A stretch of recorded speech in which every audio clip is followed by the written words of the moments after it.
Welcome to Podcast Done For You, the show where we make it as easy as possible for you to make the right choices to advance your podcasting career. So let's get started on the show.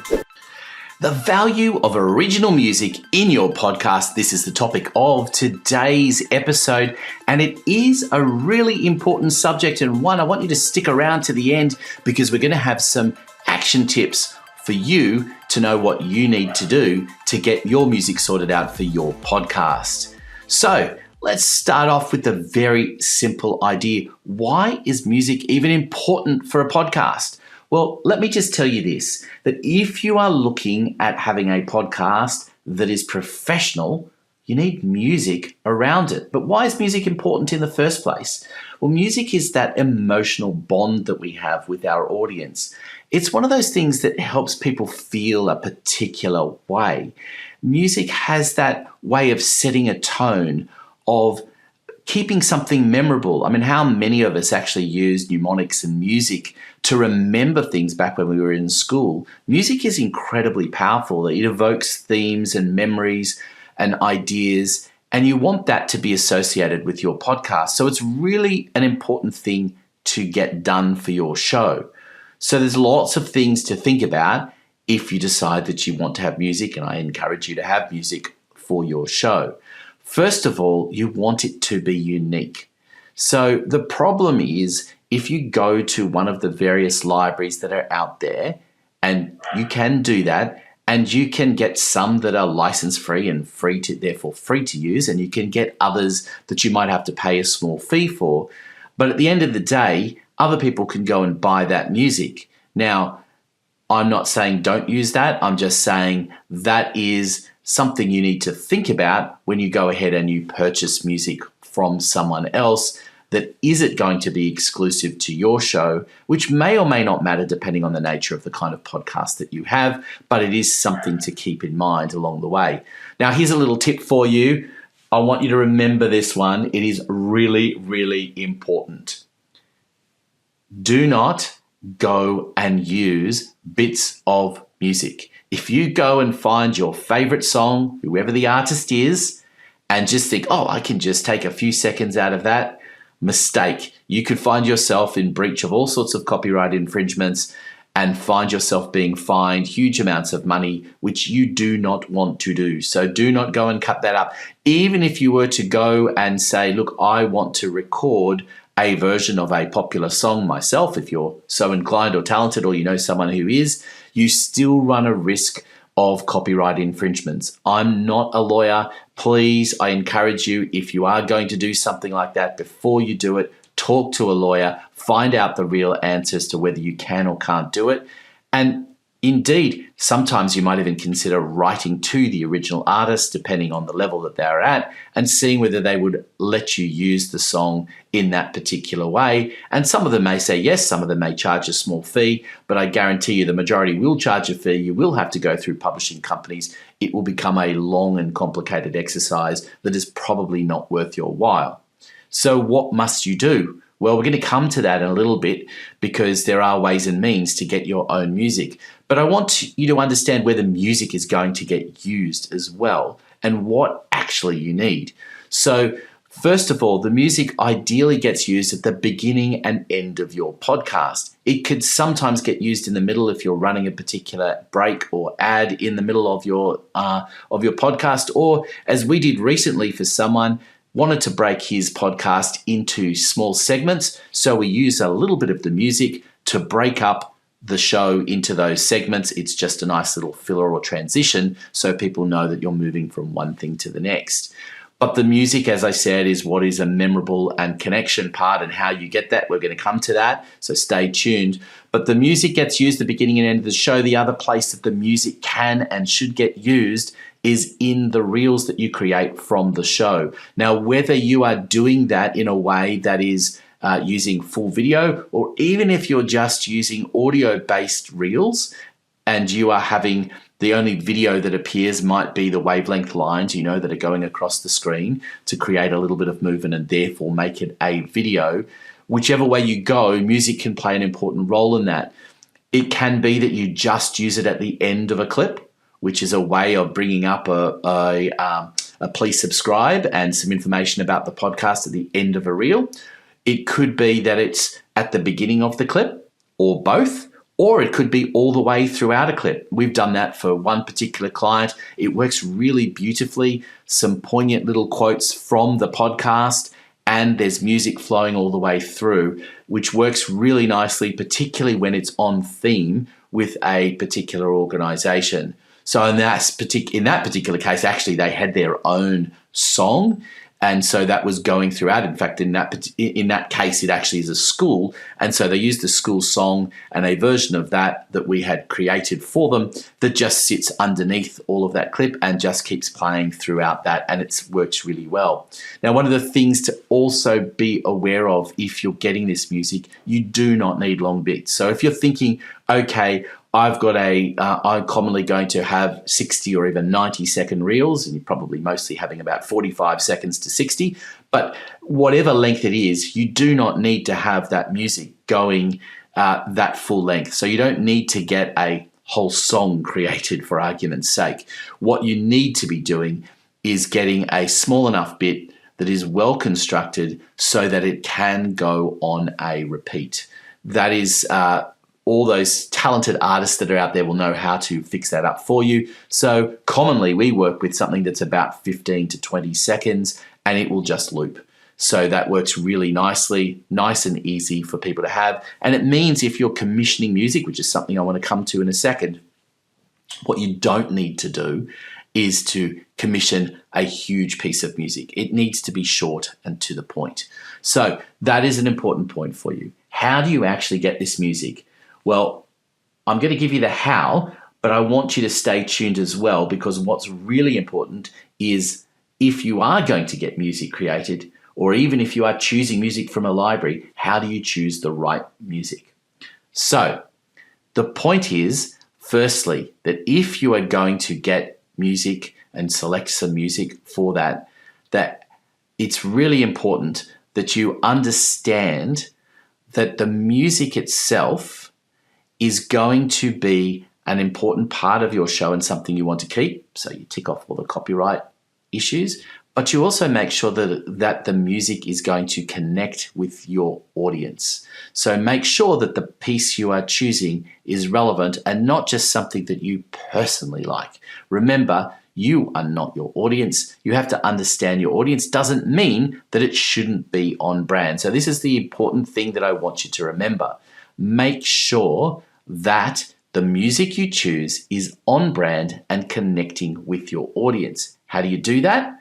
Well, if you have paid attention to previous episodes, you'll know that one of the things that you need to do when you're creating your podcast in the first place is understanding your audience. And part of that whole process, I know we do with our clients in working through the whole idea of a persona or avatar, as it's commonly called as well, building exercise that you understand who they are. So for example, if your audience is early 20s, mostly female, then it might be that they're going to prefer artists like Taylor Swift, for example, or Harry Styles, and you want it to be in that ilk. Whereas if you are targeting an older audience, let's say they're in their 60s for argument's sake, then it might be that the artist that's more likely to appeal to them is more Rolling Stones, Fleetwood Mac, or the Beatles. Now, I'm not saying you're going to go out and get pieces of music by any of those well-known artists. What I'm saying to you is understand who their influences are, and if you understand their influences, you can dictate then the style of music that you want to have that will engage with them. It is really important to think about the style in terms of not just the kinds of artists, but the kinds of genre as well. So just because someone's in their 60s doesn't mean they will like Fleetwood Mac and the Rolling Stones, for example. But you also have to understand what is on brand for you. So it has to match with what your brand is about and the kind of energy that you want to portray. And that will dictate, as I said, the kind of genre that you want. So it could well be that do you want something that is more in that pop, rock and roll, jazz, country, whatever this kind of style that is suitable for you and your audience. Think about that before you just go and choose a piece of music that is randomly what you like. Because, as I said, it may not suit the audience. and it may not be on brand for you as well. There can be a difference between what you like personally and what you like to show off in a professional sense. I mean, think about it in this way. You might prefer to hang around in shorts and a t-shirt and never wear a shirt or a tie to work, but your work environment may dictate that that's something that you have to do. So if that's the case, you also need to think about how that comes out in your music. So we've covered a lot of information here, but one of the things that I want you to understand as well is that there are options out there to get music created specifically for your podcast. The first place to start is whether you know anyone who might be willing to do that. Do you know any artists around the place? Have you got any connections? It might be through your kids or someone else that is prepared to have a conversation at least with you, or may know someone who can do that. It doesn't have to be a particularly expensive exercise to do that. Now, I'm lucky enough that I'm very proud of the fact that my daughter, who works with us here on Podcast Done For You, is also a musician. So she has personally created all the music for all of my clients and all the podcasts that you see, and she's very talented in that regard. So she's able to not only construct the music or write it in the first place, but she's able to play it on the various instruments and produce what we need for the show. So can you find someone else out there like that? Let us know. Maybe if you want some help with that, well, I can certainly ask her if she'd be willing to do that. But this is not really an ad for her, although she'd probably love that. But you do probably know someone that knows someone at least that might be able to help you out with that. And it makes the world of difference if you can have a piece of music that you truly own. Make sure that you do pay that person. Make sure that there is an understanding that they're handing over the copyright to that piece of music and for what its purpose is, that you're not going to use it in other places, that it's being used specifically for the podcast. They may want some credits in that as well. And that may be something that you have to put into the show notes, music by, and that will be put into those show notes as well. So it's an important thing that you establish all of these bits and pieces. But I would say to you, music is an underrated but very important component of your podcast, making it memorable, making people understand that it is about the podcast. Once listeners start hearing that piece of music at the beginning, at the end, and then you start replaying it in your reels, it starts to jog their memory, because music has a way of cutting through and being memorable. How many times have we heard little pieces of music and we know exactly what that is, and it puts us in a particular frame of mind as well? I mean, there are so many memorable songs out there where the first few notes, you know exactly what that song is.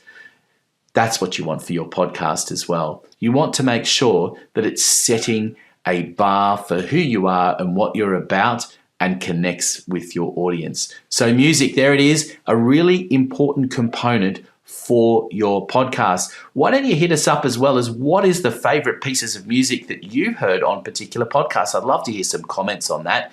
If there are some that are particularly memorable, maybe it's some of the shows that we have. If that is the case, my daughter will be very, very excited about that.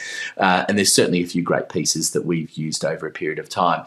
But I'd love to know what pieces of music you really love and how are you using it if you've got your own podcast. If you haven't got your own podcast, please think about it. It is an important strategic element to something that you want to have in your kit bag for the show. So do pay attention to it. Do include it. As I said to you, when anyone comes to us, it's part of the package that we offer people automatically, and we get that music done for you because it is important and it is something that often can be a little bit more challenging to organize. As I said, if you can steer clear of the libraries and afford to go and get something unique, it can make all the difference for your show. But if you need to start off with a music library and a free piece of music, doesn't mean you can't change it in the future. That's my little PS bit of commentary for you.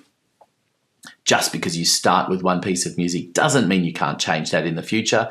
You don't necessarily have to go back and re-edit all of your shows, but you can introduce a new theme song or piece of music for that as well. Now, I do have one question that's come in that people want me to answer before we go on this particular episode, which is in regards to the use of AI for music. Now, I will say to you that I'm not a fan of using AI-based music. It has its place, I guess.